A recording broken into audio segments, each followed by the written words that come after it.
Bonjour chers frères et sœurs, nous sommes le 16e jour de confinement, donc nous sommes le 1er avril et malheureusement l'OMS ne nous a pas annoncé aujourd'hui que le Covid-19 était un poisson d'avril. Voilà, donc je continue à vous parler du livre de Jacques Philippe, à l'école de l'Esprit Saint, voilà, et puis des conditions qui favorisent ces inspirations de l'Esprit Saint. Donc je vous avais dit d'abord la louange, la gratitude, l'obéissance, l'abandon et aujourd'hui l'oraison. Voilà, donc l'oraison, c'est un cœur à cœur avec Jésus où on essaie de se mettre en sa présence et Jésus est une personne et c'est comme on est avec une personne et quelque part on ferme les yeux, il est là et on essaie d'entrer en relation avec lui par une prise de conscience de sa présence, parce qu'il est présent.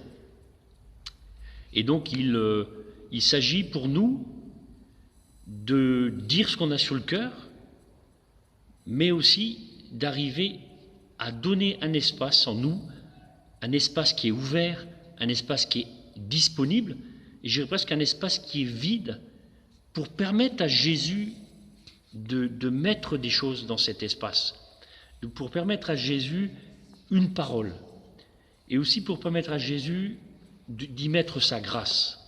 Vous savez, de toute façon, quand vous êtes dans l'oraison et que vous donnez du temps à Dieu, Dieu, il sera présent et il agit pendant ce temps d'oraison, même si vous ne sentez rien.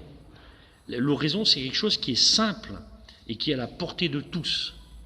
Voilà, et c'est quelque chose qui est à vivre tous les jours.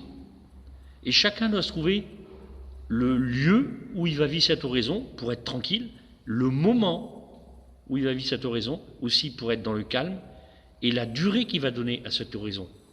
Chacun doit trouver son temps. Si on en fait trop peu, c'est dommage parce qu'on ralentit notre croissance spirituelle, et si on en fait trop, on ne tiendra pas.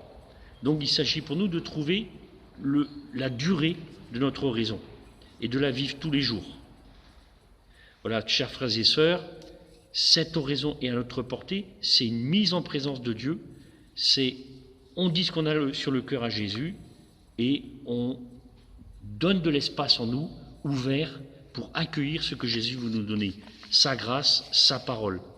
On peut s'aider bien sûr de la parole de Dieu, répéter une parole de Dieu qui nous dit quelque chose et la ruminer dans notre âme pendant ce temps. Voilà, chers frères et sœurs, au revoir.